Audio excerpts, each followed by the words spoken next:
Now, the rest of the story.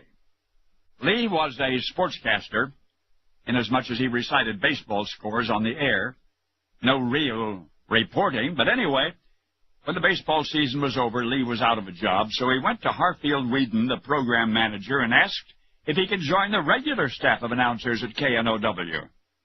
Harfield told Lee that sometimes it's better to face facts, that he would never make it as a radio announcer. Harfield said, not in Austin, Texas, and not anywhere else. No, he said the best thing would be to find something that he could do well, and do that. Lee did not argue.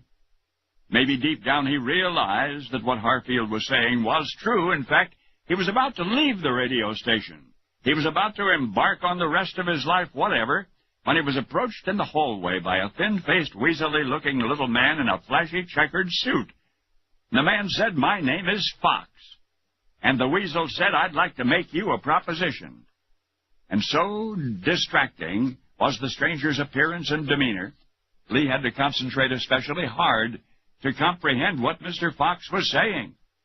"I've opened a sports club here in Austin," he said. "I'd like to know if you're interested in reading the results of sporting events to my members for 4 hours every afternoon." Well, he'd never heard of a sports club before. He was about to turn Mr. Fox down when he heard what the salary would be, $75 a week. That's what the man said. Lee was dumbstruck. He could put himself the rest of his way through college on a wage like that, with a fortune to spare. Not even Lee's father made that kind of money. "It's a deal," he told Mr. Fox.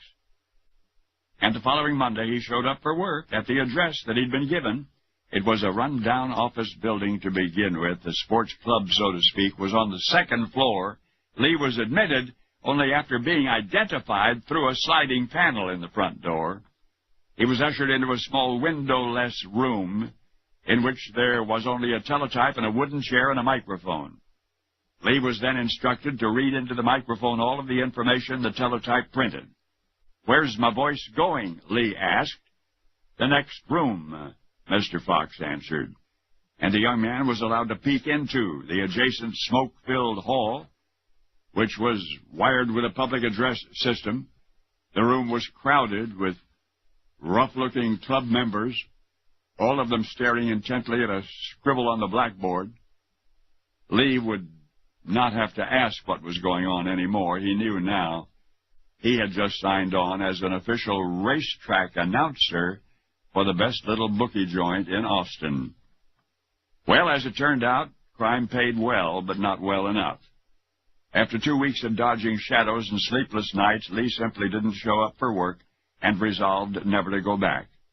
Of course, now he was more scared than ever, specifically that Mr. Fox and his out-of-town goons might hunt him down and kill him to keep him from squealing, and then he would never have a chance to spend his ill-gotten $150, nor to become the broadcasting legend whom you know, whose most notable early broadcast reached only into the next room.